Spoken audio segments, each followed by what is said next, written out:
Om Swastiastu, salam harmoni. Sebelumnya perkenalkan nama saya Inyoman Sudartawan, NIM 20 11 03 12 34, kelas 3E.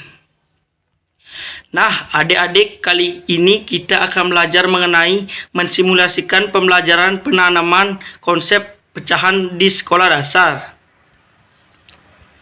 Nah, apakah adik-adik tahu apa itu pecahan? Bilangan pecahan merupakan suatu bilangan yang terdiri dari dua angka dan dapat dinyatakan dalam bentuk A per B. A disebut sebagai pembilang dan B disebut sebagai penyebut. Contohnya 5 per 10. 5 disebut sebagai pembilang dan 10 disebut sebagai penyebut. Bentuk-bentuk pecahan. Yang pertama, pecahan sebagai pembagian. Yang kedua, pecahan sebagai perbandingan. Yang ketiga, pecahan sebagai bagian. Jenis-jenis bilangan pecahan: pecahan biasa, pecahan campuran, pecahan desimal, pecahan senilai.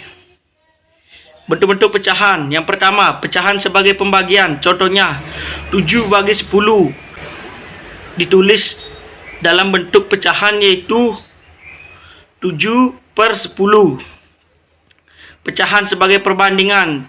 Contohnya 3 berbanding 6. Yang ketiga, pecahan sebagai bagian. Contohnya 3 per 4. 3 disebut pembilang dan 4 disebut dengan penyebut. Yang pertama, pecahan biasa. Contohnya 5 per 6 adalah pecahan biasa dengan 5 adalah pembilang dan 6 adalah penyebut. Contoh berikutnya, 2 per 8 adalah pecahan biasa dengan 2 adalah pembilang dan 8 adalah penyebut.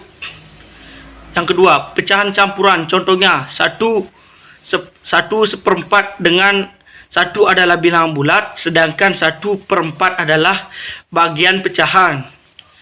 Contoh berikutnya, 3 per 4 dengan 2 adalah bilangan bulat, sedangkan 3 per 4 adalah bagian pecahan.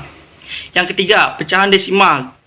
Contohnya bilangan persepuluhan, misalnya 2 per 10 ditulis 0,2. Yang kedua, bilangan perseratusan, misalnya 25 per 100 ditulis 0,25. Yang keempat, pecahan senilai. Contohnya saja ada bilangan pecahan 2 per 5 dan 4 per 10. Dua bilangan tersebut adalah pecahan senilai. Contohnya yang pertama, 2 berbanding 5, pembilangnya serta penyebut adalah 2 banding 5. Sekian dari saya dan terima kasih. Om Santi Santi Santi Om.